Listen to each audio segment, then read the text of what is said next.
Lieutenant Governor Mike DeWine. Tonight's debate is sponsored by the League of Women Voters and WBNS Television. Senator Glenn was the first American astronaut to orbit the Earth. He is 71 years old and has served in the Senate for 18 years. Mr. DeWine is 45 years old and served in the U.S. House of Representatives for 8 years. He was elected lieutenant governor in 1990. We now turn to the debate between these two candidates vying to represent Ohio in the United States Senate.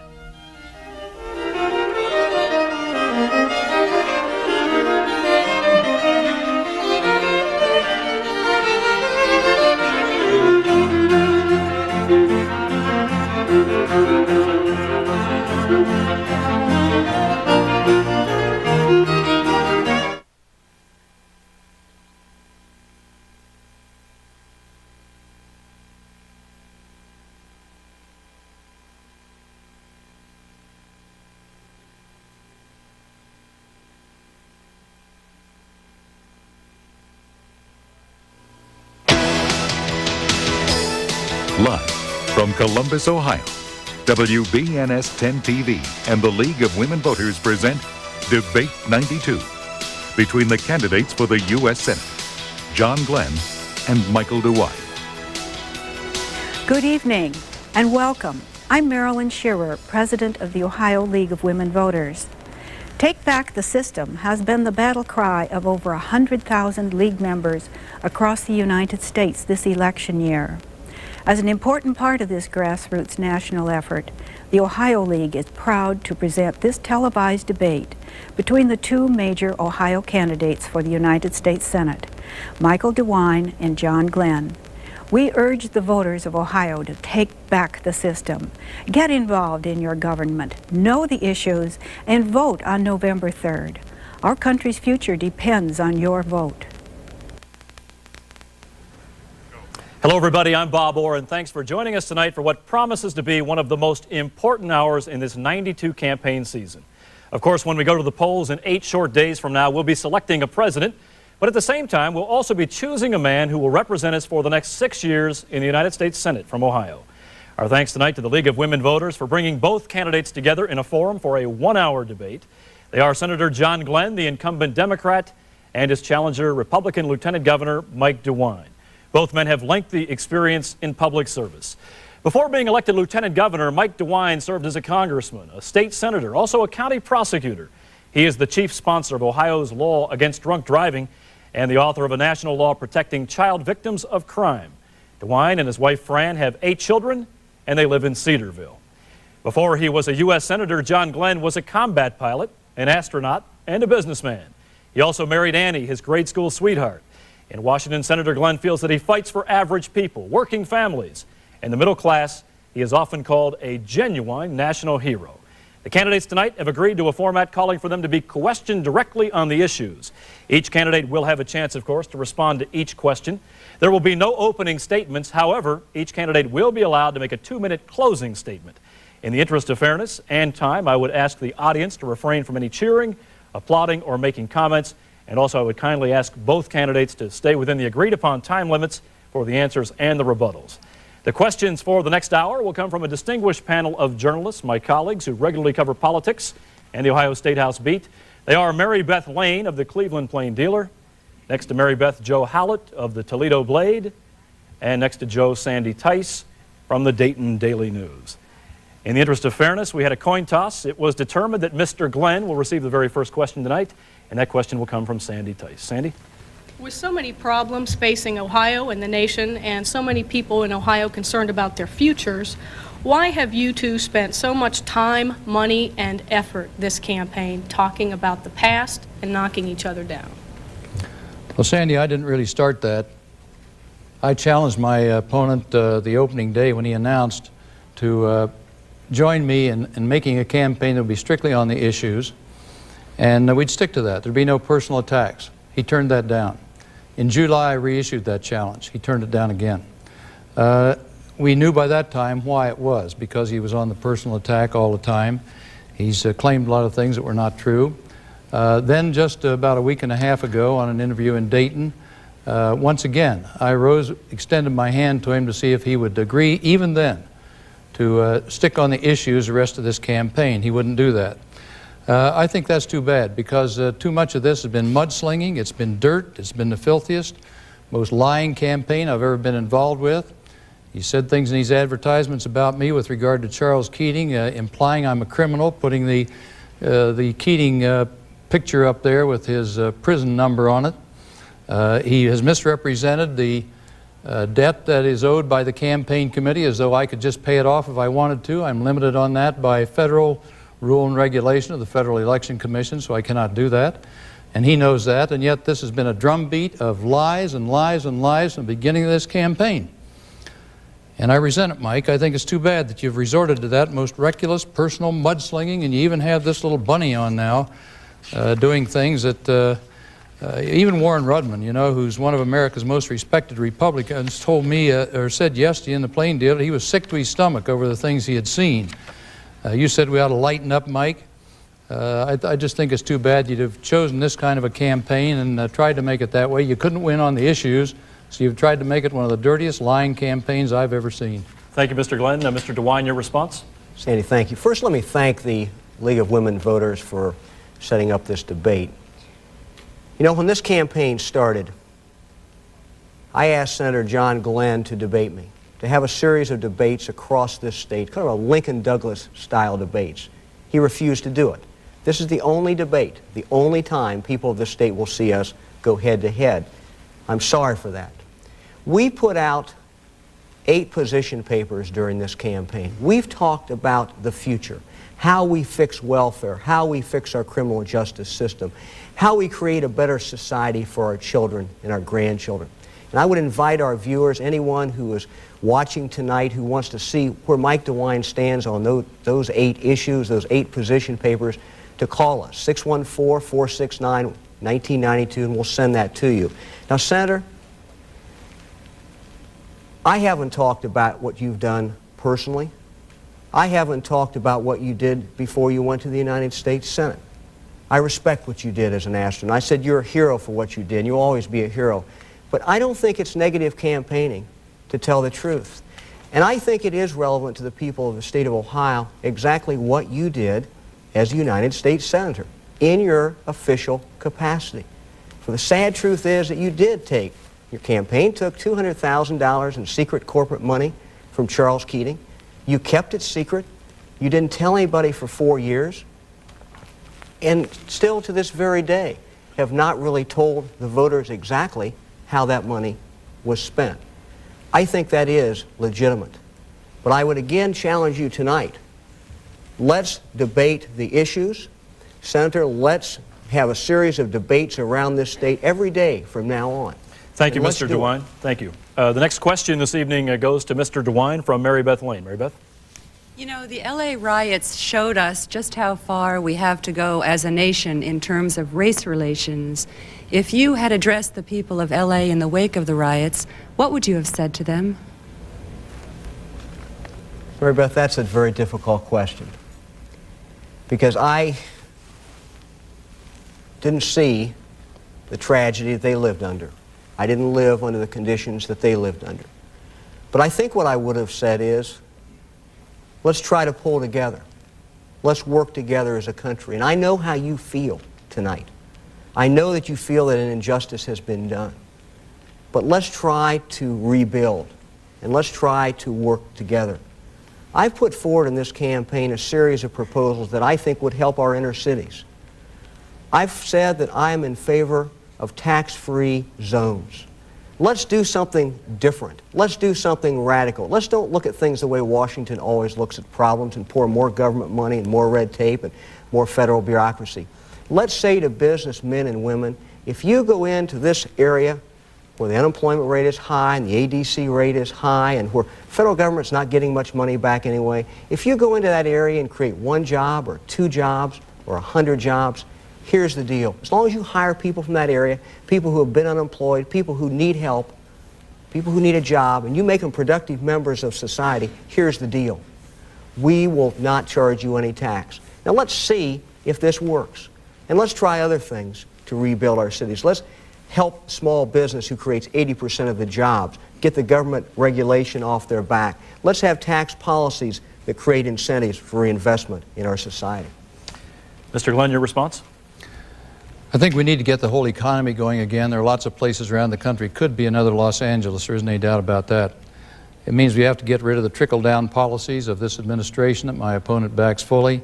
We need trade policy to protect jobs. We don't need to send more jobs to Mexico as he would do with the North American Free Trade Agreement. We need job training, research, education, all these things for the future. I want to come back and respond, though, with the rest of my time to what he said to begin with, that he honors my service. Mike, I'd appreciate it if you just honor the truth. That'd be good enough. When the TV lights are off, here's what your campaign brochure says. And listen to this. Had it been up to John Glenn, America would have backed down overseas, the Berlin Wall would still be standing, and the former Soviet republics would still be enslaved. That's an insult. It's despicable. We both had a chance to fight communism, Mike. I went. I had 2 children. I volunteered for Korea.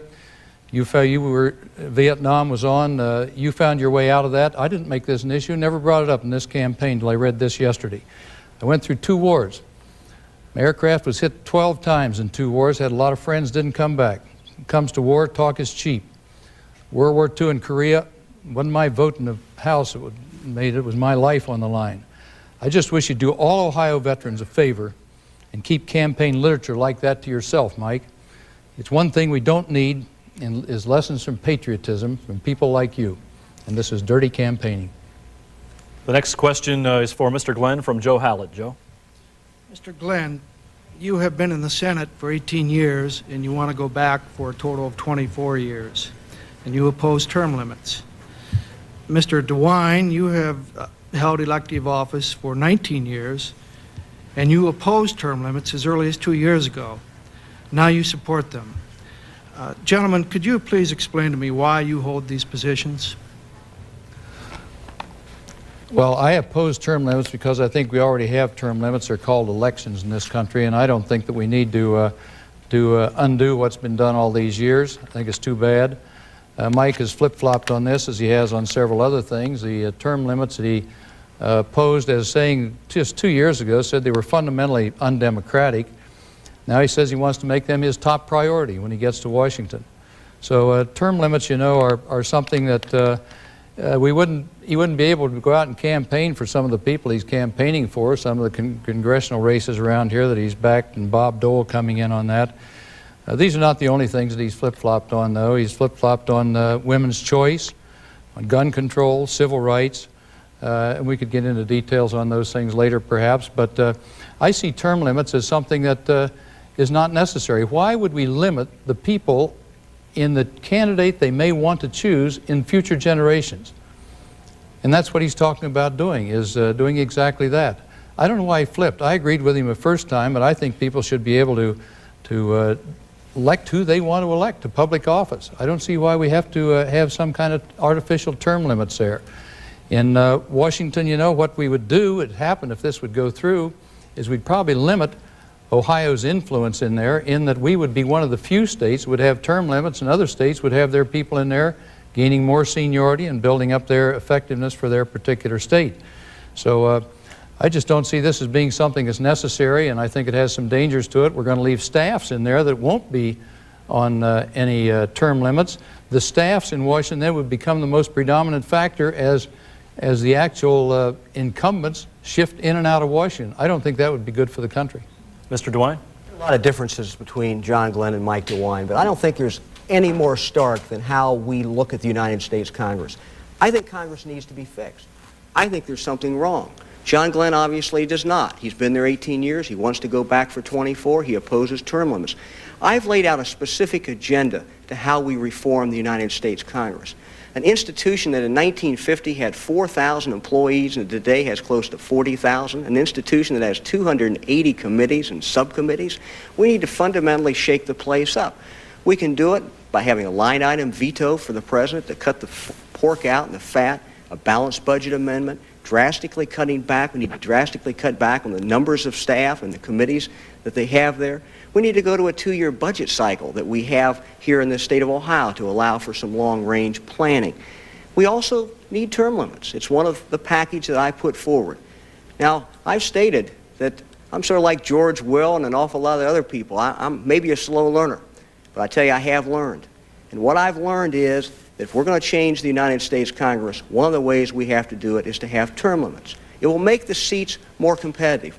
This is an unusual year, but in most years, as the senator well knows, 98% of the people who run for re-election, the incumbents, get re-elected. Those seats aren't really competitive at all. They may be on paper, but because of political action committees, the fact they give 75% of their money to incumbents of either party, it makes it very, very difficult. It will also send people to Washington who have a specific agenda and who will look more towards the next generation than to the next election. The fourth question tonight is from Sandy Tice, and this goes to Mr. DeWine. Sandy? Okay, each of you has a deficit reduction plan that doesn't include calls for tax hikes. But a series of national experts have said if we are to reduce the deficit in any meaningful way, tax hikes are going to be inevitable. If Congress must raise taxes, which taxes should not be placed on the table for discussion and which should? And please be specific. Well, the first thing that I would do is not to specifically respond to your question. I would not tax Social Security. I want to be very clear about that. Unfortunately, Mr. Glenn has signed on to a bill that would impose a tax on Social Security. I think that's very, very unfortunate. Sandy, the premise of your question, though, is that we need a tax increase. And I will try to answer your question, but I'm going to first say I don't agree with that. If that was true, if it was the fact that we didn't have enough revenue, we would have balanced our budget years ago. During the 80s, we were having some years 70, some years 80, some years $90 billion more in revenue increase every year. I put forward a very specific plan to get control of federal spending. We're going to pick up savings in defense spending of $50 or $60 billion over the next 5 years. I think in addition to that, we can cap the discretionary spending. And if we do that, we're going to pick up about $75 billion over 5 years. I would further go and look at the entitlements. Not Social Security, I would set that aside, should not be touched.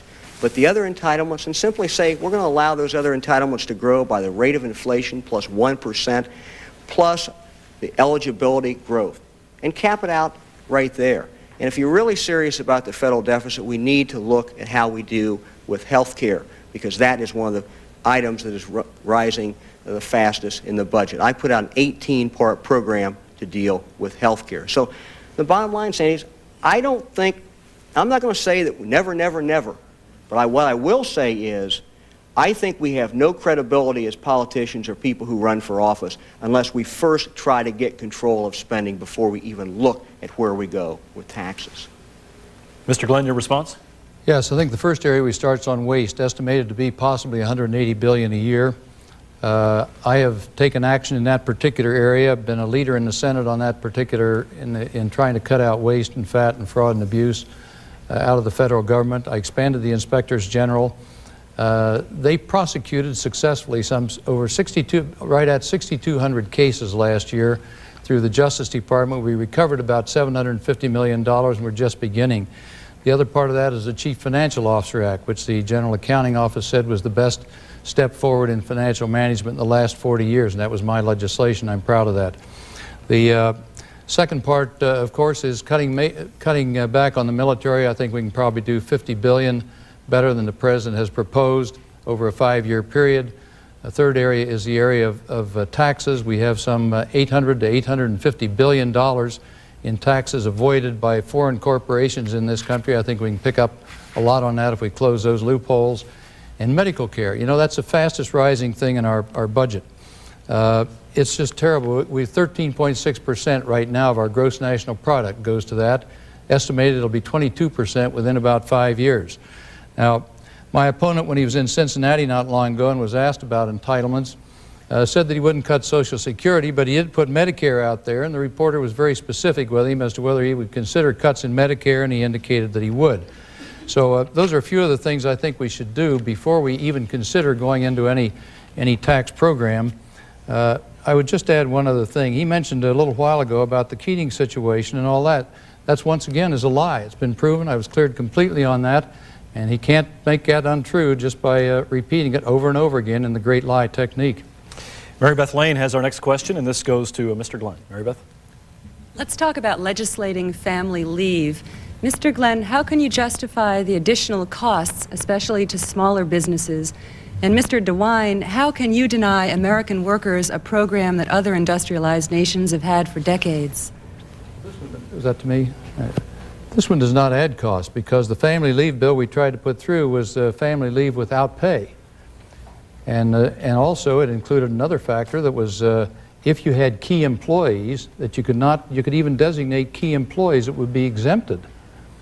And so it was I thought it's like you say, every other industrialized nation has this. We talk about family values in this country. What is more family values than letting someone take care of family members who are having a problem? A father, a mother, 80% of the caregiving in this country is given at home. Can't we help people out a little bit?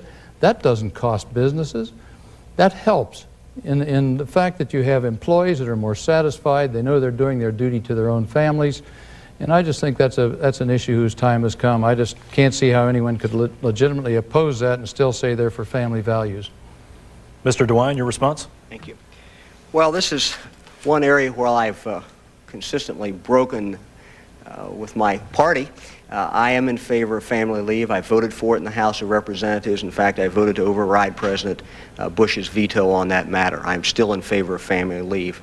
And I agree with the senator in the sense that the term family values has unfortunately been sort of debased this year. What I mean by family values is I think the government should help families. We all know, as George Voinovich says, that if we could reconstitute the American family and help the American family, we could probably solve 80 to 90% of our problems. So we need to reach out and help families. And if I'm your next United States Senator, when every bill comes in front of me, one of the things I'm going to ask myself is this bill good or is this bill bad for families? Family leave is important because it allows working men and women, husbands and wives, parents, not to have to make that horrible choice of losing a job or going home and caring for a terminally ill child. As a father of 8, none of us ever wants to face that choice. And so I believe in family leave, but I think we need to go further. I'm in favor of a $5,000 tax credit for first-time home buyers. This will help the young married couple get in the housing market.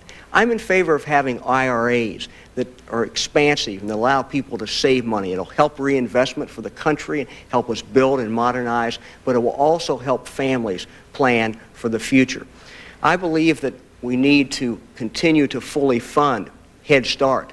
In fact, expand Head Start, and I would fully fund it at the rate of $600 million to have all eligible 4-year-olds in the country participate in Head Start. Our sixth question tonight comes from Joe Hallett, and that question is directed to Mr. DeWine. Joe?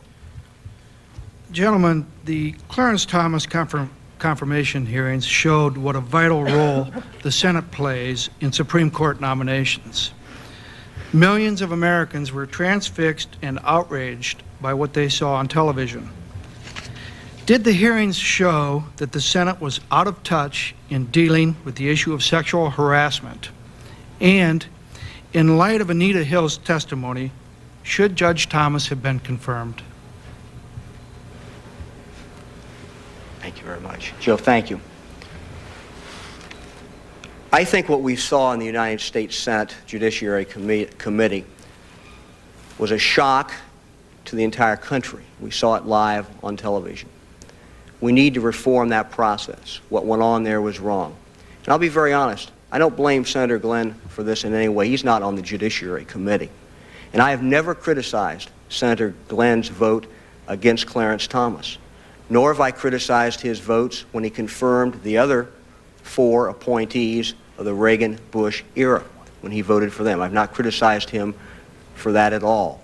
But I think it clearly raised some serious issues about how the Senate itself functions and how it operates. I think one of the most repugnant things that anyone can ever see is discrimination in the workplace and sexual harassment.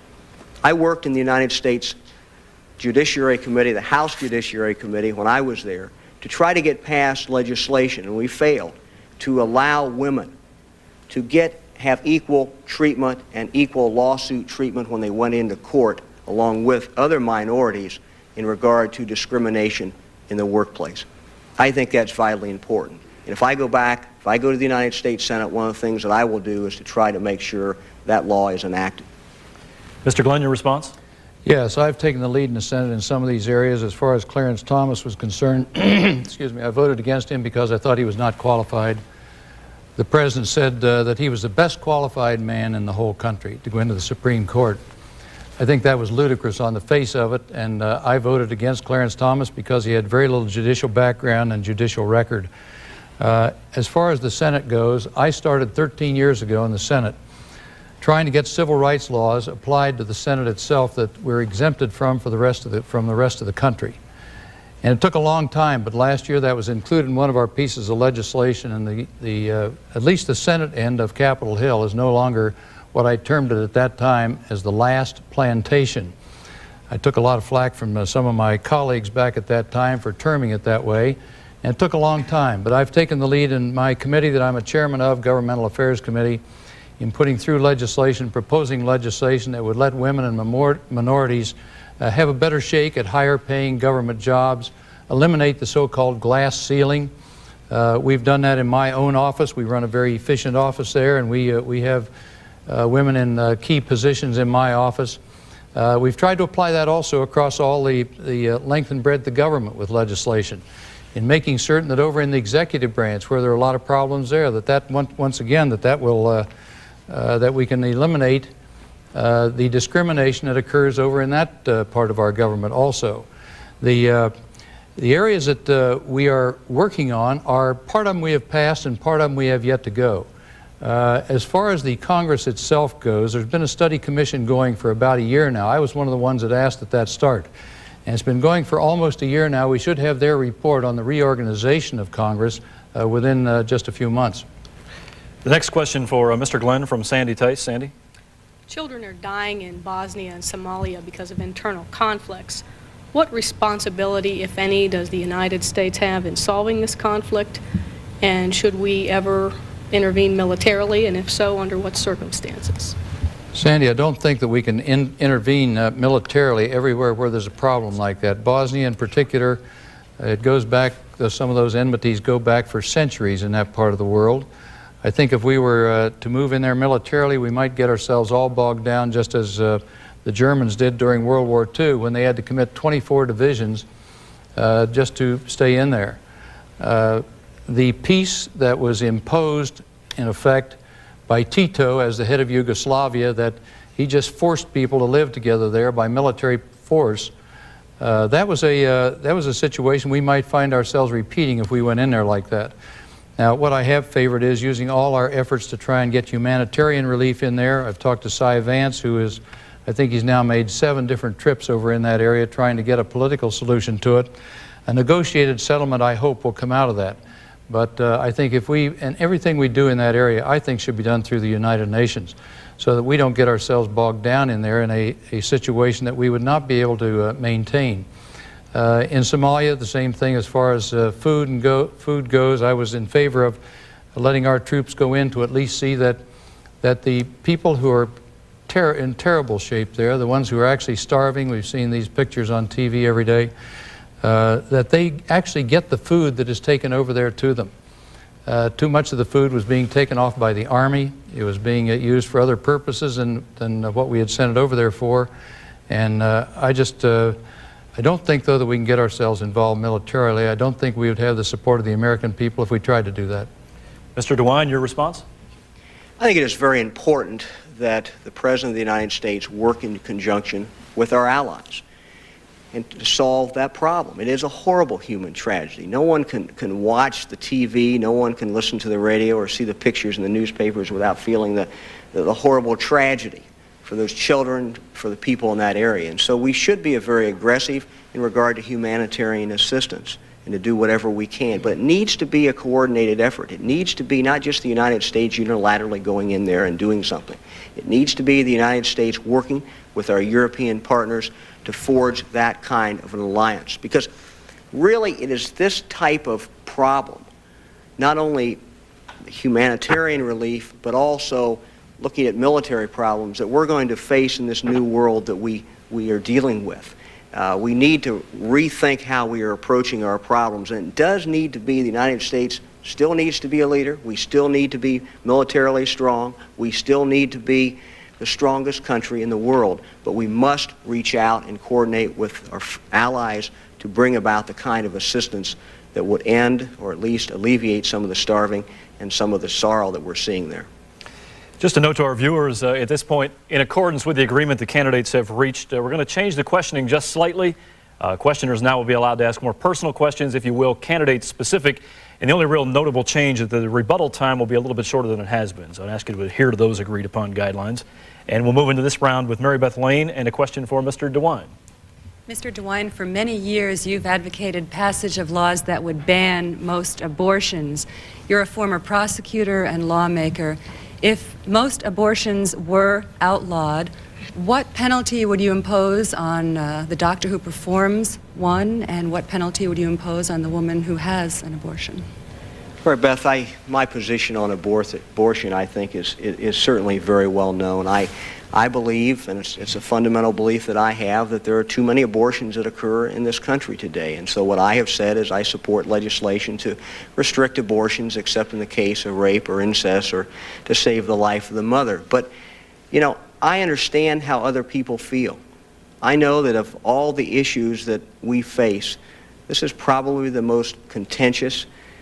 It is where good people on both sides are positioned and reasonable people can disagree. And so I certainly understand other people's position, and I hope that they understand my position and my wife's position on this particular issue.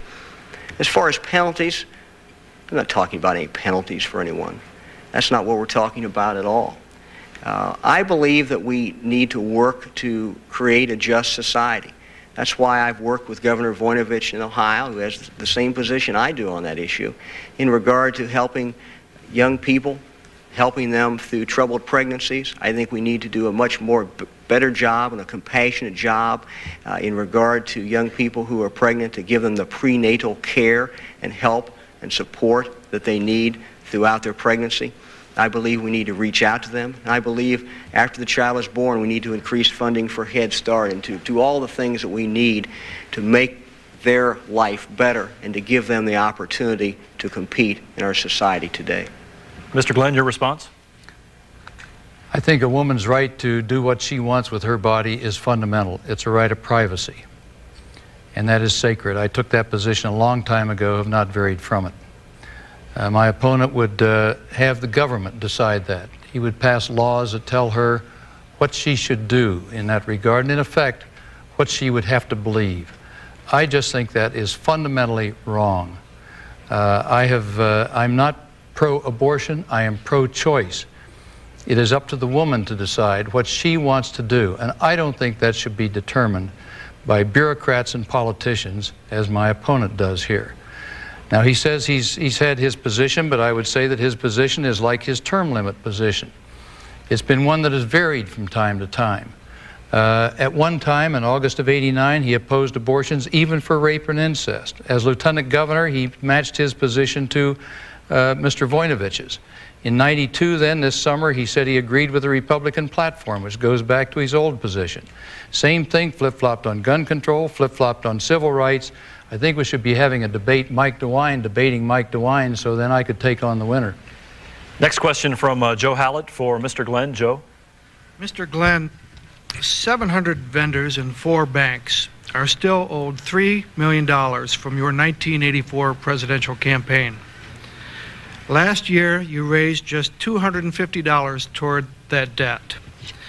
By contrast, Senator Al Gore repaid a $2.5 million presidential debt in just 6 months. You have cited a moral obligation in promising to repay the debt, but your efforts seem to belie that pledge. Why now, 8 years later, should we believe you are sincere about it? Thank you. Glad to have a chance to address that because that's been very much misrepresented. I wish it was possible for me to pay that off. I have the money to do it. We're both wealthy people. I could pay that off if they would let me do it tomorrow morning. We put a lot of effort into that. I have paid off over $1.5 million of it for the committee, and it is a committee debt. That is the problem. It's not a personal debt that Mike's ads would have you believe. I wish it was that simple. I would have paid it many years ago if that had been the case. It is a committee debt, and by the Federal Election Commission rules and regulations, they will not permit anyone to make beyond a certain limit of contribution to that committee. Now, I wish it was possible for me to pay that off. It is not. Mike represents that I have stiffed these people, to quote his ad, and it is not a personal debt, and so I can't do that. I can't pay it off. Now, we did raise $1.5 million that I helped the committee with on that. And you're right, Al Gore paid his off. He obviously had some better people working in his finance group than I had in mine. But about the time that we were just starting to really get going on some of that is when the Keating thing came along, and that the Keating situation prevented us from moving as aggressively as I would have liked in the fundraising area. Then we're into raising money for this campaign.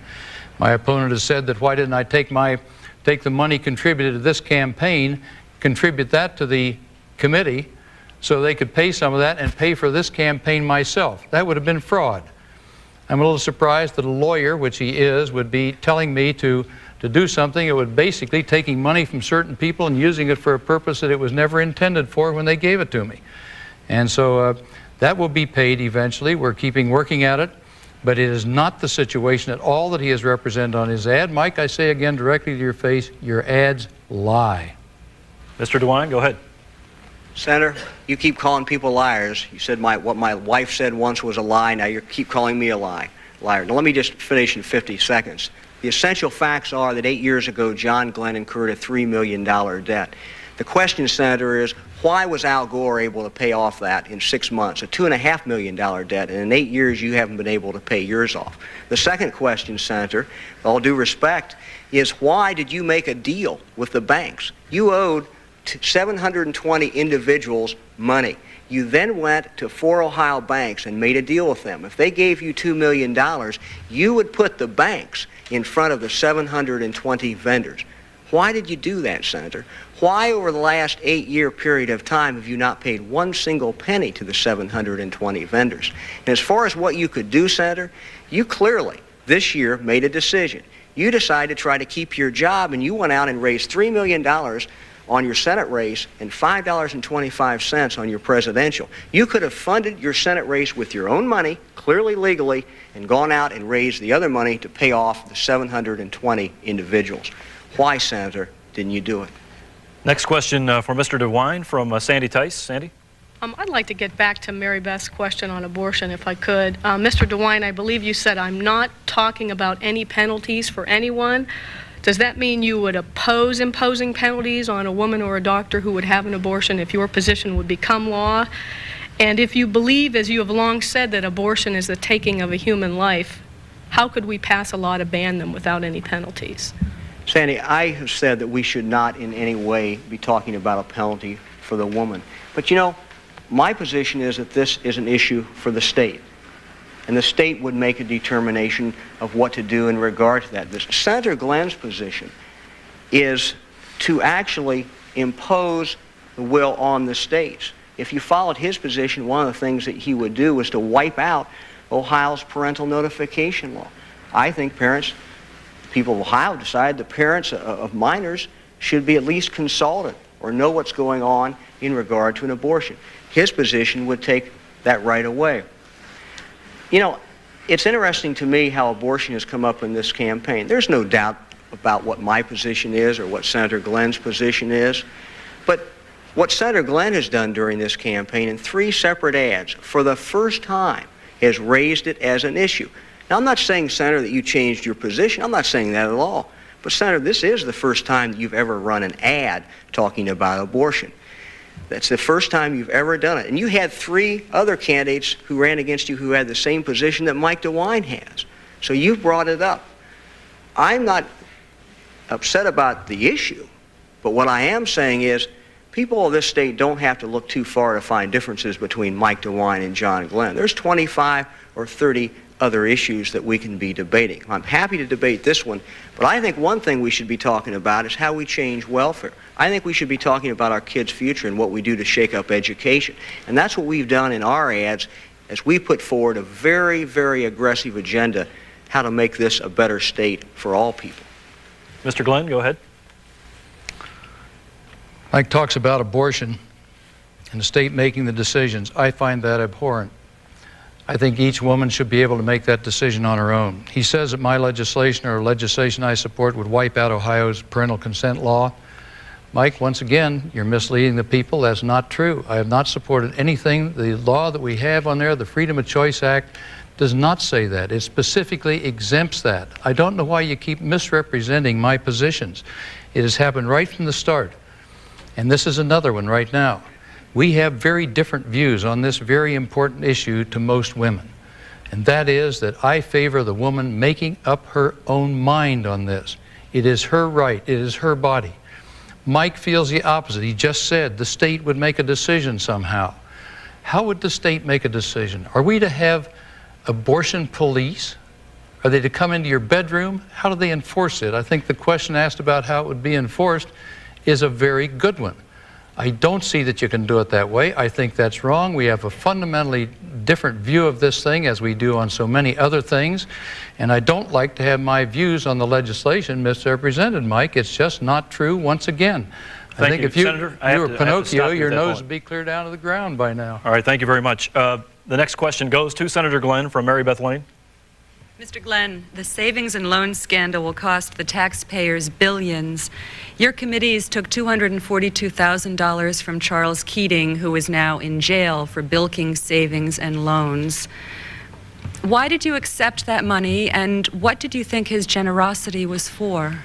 Well, when the money was given to the committees, and it did not come to me personally at all, but when the money came to the committees, that was well before there was any problem at all. The PAC that the money was contributed to could not be used, the money could not be used for any federal campaign at all. It did not come to my pocket. It did not go into my Senate campaign. It did not go into the presidential debt retirement. It couldn't by law. It could be used for state candidates here and things like that. The other $34,000 that he has referred to erroneously also was quite legitimate campaign contributions within limits from individuals. That $34,000 didn't all come directly from Charles Keating.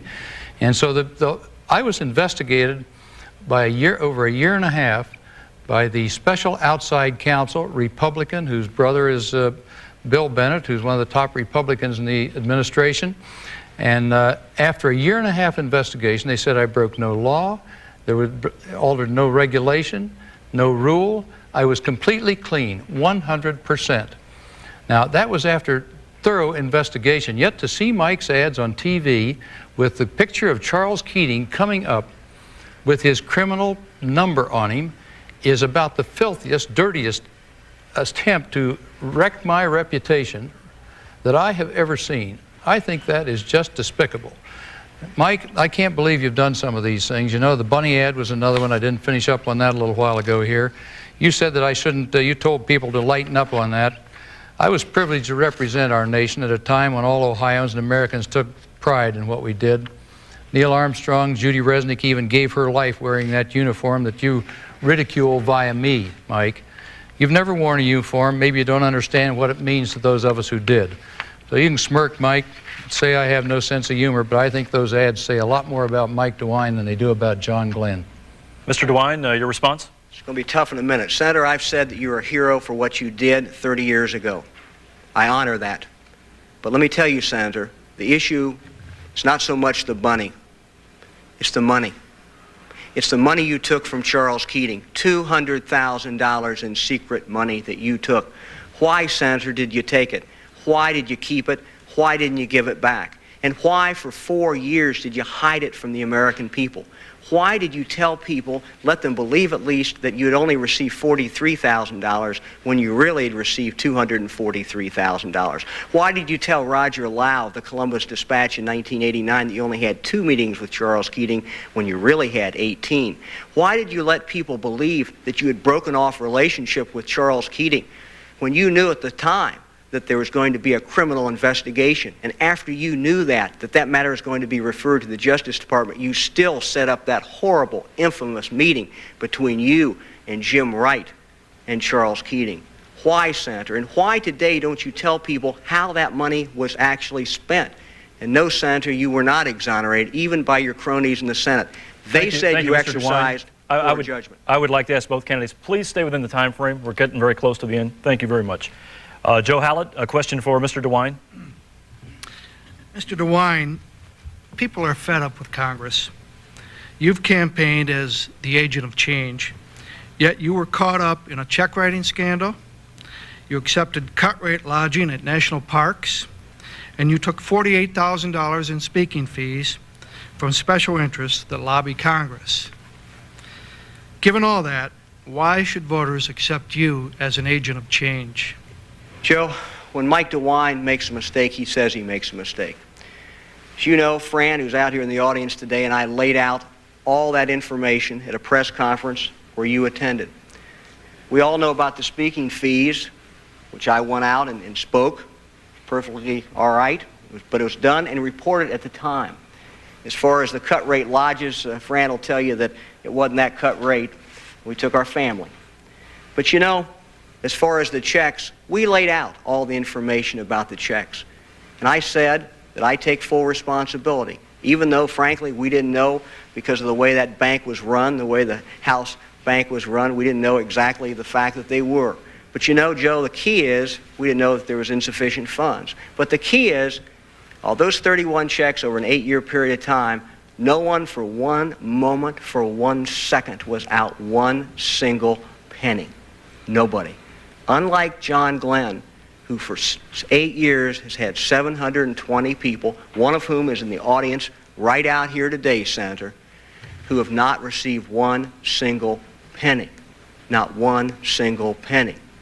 I haven't said, I think part of the problem is, Senator, if you just would say for once, I exercised poor judgment, I'm sorry, I made a mistake, I think people would understand. But to this very day, you just can't do that. And it's sad. I really mean it. You're not the same person that went there 18 years ago. The John Glenn who we looked going up into space, it's different, Senator. You've just been in Washington too long. Mr. Glenn, your response? My response is, and once again, Mike DeWine lies. $200,000 was fully accounted for 3 years ago. He put out ads recently as to why I haven't answered all that. They were put out and commented on in the press 3 years ago.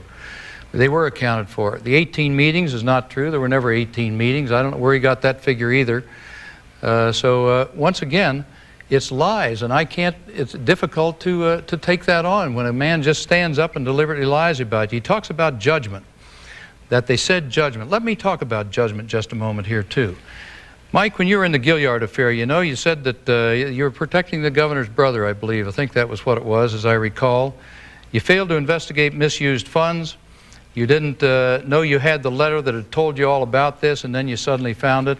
And let's talk about judgment, where crime is involved.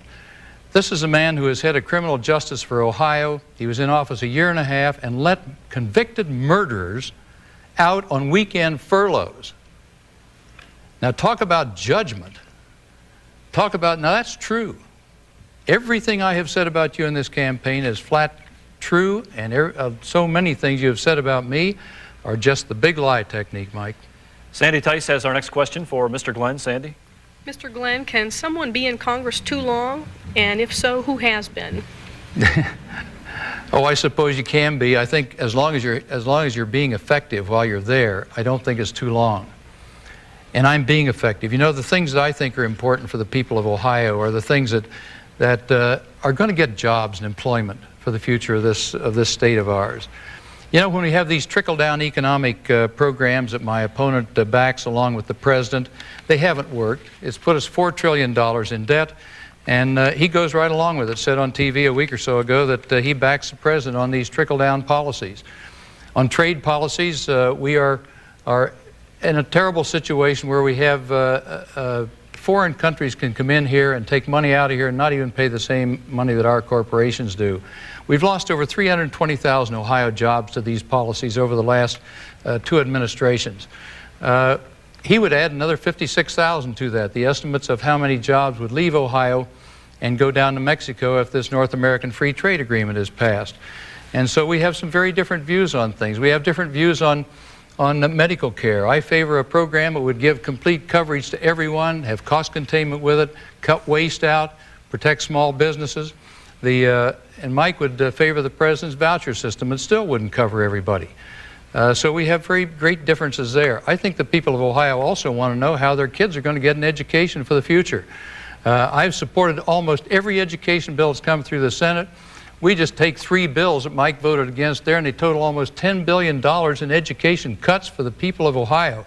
He not only voted against them in the Congress, came back here and led the charge in cutting another $272 million out that should go to the people of Ohio, the children of the people of Ohio, so they can get an education. I'm for education. He's consistently voted against funding for education. Thank you. Mr. DeWine? There never was a more graphic example of why John Glenn has been in Washington too long. I never voted to cut education. There's a fundamental difference, though, between Mike DeWine and John Glenn. John Glenn thinks that if we pile more and more money on our current educational system, it'll be okay. Yes, money is very, very important. But what I voted for in Congress was to change education. I voted for reform, and that's what I'm going to support when I go to the United States Congress. That's a fundamental difference. Let me digress just for a moment. Senator Glenn talks about flip-flops. Senator, do you still favor a national sales tax? You came out for a national sales tax at one time. Do you still favor that? Unbelievable. Do you still favor a 10% increase in taxes for working men and women in Ohio? Not just the upper class, not just the upper middle class, but for every single Ohioan. I certainly hope that you do not. You know, I think the fundamental issue for the people in this campaign... Mr. DeWine, we have time for one more question, and I'm going to ask you to keep the response to a minute, and Mr. Glenn will have 30 seconds for a rebuttal, and that comes from Mary Beth Lane. For Mr. DeWine. Mr. DeWine, you've been campaigning on a theme of change, and Mr. Glenn is saying you've changed all right on such things as term limits and abortion and gun control and civil rights. Critics say you've changed to move closer to the center. Did your convictions change, or are you an opportunist? Thank you for the question, Mary Beth. I voted for the Civil Rights Bill. I voted against the President of the United States in my own party, and I voted to override his veto. I voted against the President of the United States on parental leave, and voted to override his veto on that as well. So when I see an issue, I try to decide it the best I can. In regard to abortion, I don't think anybody realistically thinks that Mike DeWine has changed his position significantly on this issue at all. Senator Glenn is criticizing me for my basic pro-life position. And so I don't think anyone thinks that I have changed on this issue at all. You know, we look at the issues, though, like term limits, and I don't think people, Mary Beth, expect us not to learn and not to grow. The Mike DeWine who went to Congress probably never thought much about term limits. But I've seen how the place operates. I've seen the problems. I've thought about it, and I want to change it. And the question in this campaign of which of the two people running for the United States Senate is the more likely to bring about change. Mr. Glenn, you have 30 seconds to rebut. Go ahead. Well, if you want to continue the policies of this administration that have given us trickle-down economics, and the rich get their taxes cut, and the middle class get their taxes increased, then you go with Mike DeWine because he backs the president's policies. That's jobs, that's employment to us right here. So I don't know where he comes off here also talking about this business of a sales tax and things like that I don't know where he even got that information. Once again, Mike, you're making stuff up. I never proposed anything like that, and you know that. And so once again, it's just the most false, misleading campaign I ever have seen in my life. As far as change, I want to go and make change. Mr. Glenn, I'm going to have to stop you there. We've had 14 provocative questions, and we have enough time, according to the rules, to give each candidate a 2-minute closing statement. And according to the agreement, Mr. DeWine, you have the first closing statement. Go ahead. Thank you very much. In 8 days, the voters will hear no more rhetoric, and I'm sure they'll be happy about that. And you will have the opportunity to choose the man who's going to represent you in the United States Senate for the next 6 years. I think the issue is which of the two of us is more likely to bring about change. I've fought for change my entire life. As a young 29-year-old county prosecuting attorney, they tried to tell me you couldn't get convictions in rape cases, but we did. We won better than 93% of them. As a state senator, they tried to tell me that the establishment around here wouldn't let us pass a tough drunk driving bill. But I wrote it, we passed it, it's law, and we've changed, and we've been able to make it a safer society for all of us. In Congress, I passed a very tough bill in regard to victim rights for children. And as Lieutenant Governor of this state, George Voinovich and I have worked very closely together to cut out waste and to balance our budget. But you know, This campaign is not so much about the past as it is about the future. It's about our dreams for our children and our grandchildren. My wife Fran and I are reminded every day of the stake that we personally have in the future of Ohio and this country with our 8 children. And I like to think that this campaign, frankly, is about our youngest, Anna. Anna's 6 months old. She was born during this campaign. She's campaigned all over the state. She'll graduate from high school, the good Lord willing, in the year 2010. I want to make this a better country for Anna, but not just for Anna, but for your children and for your grandchildren. One of the most distressing things that I have seen is the fact that as I travel around the state, so many people think that the future won't be as good for their children as it has been for them. We've got to change that. We've got to shake things up. I intend to go to Washington with your help to make a difference for Anna and for your Annas and for your children and your grandchildren. Mr. Thank Glenn, you, and God bless you. You get the last word. You have 2 minutes. Thank you. I don't know about you, but this year I've been thoroughly disgusted with what politics seems to have become across our nation, and particularly in this Senate race. Politics should be about building our state and our nation up and not just tearing each other down. Lies.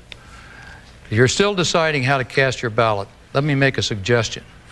As you decide which of us will better represent you in Washington, ask yourself how you would vote if you were the senator, if you were there in Washington. I'm for changing trickle-down economics and for giving average Ohioans a tax break. Mike DeWine's against it. He wants another tax cut for the rich. I'm for fundamental comprehensive reform of our health care system. Mike DeWine's against it.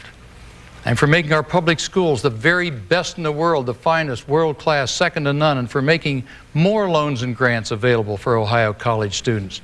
Mike DeWine believes we should cut education money. I'm for equal rights for women, and Mike DeWine's against it. I will oppose the North American Free Trade Agreement that will send 56,000 more Ohio jobs to Mexico.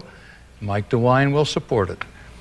I'll be a committee chairman, will use my position to make sure that Ohio gets its fair share.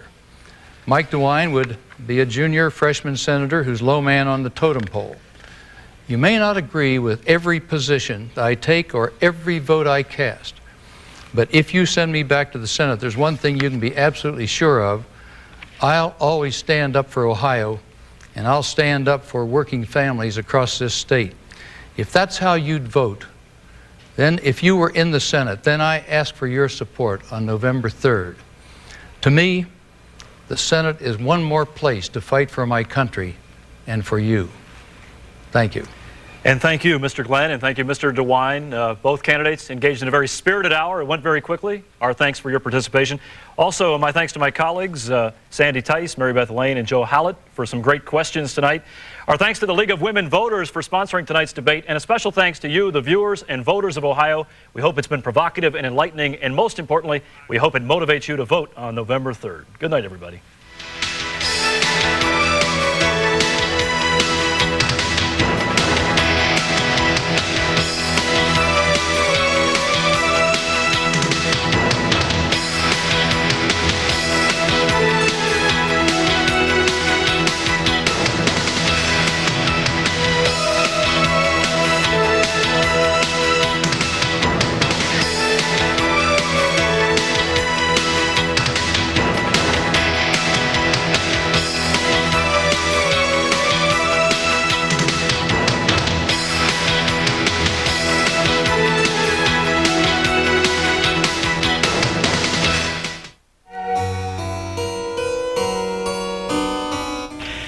Between now and Election Day, C-SPAN will air gubernatorial and senatorial debates from states around the country. Please check our schedule updates at 8 p.m. Eastern Time, 5 o'clock Pacific, for information on when these debates can be seen here on C-SPAN. A note that a senatorial debate from the state of Oregon will air later tonight at about 1:50 a.m. Eastern Time, 10:50 in the West.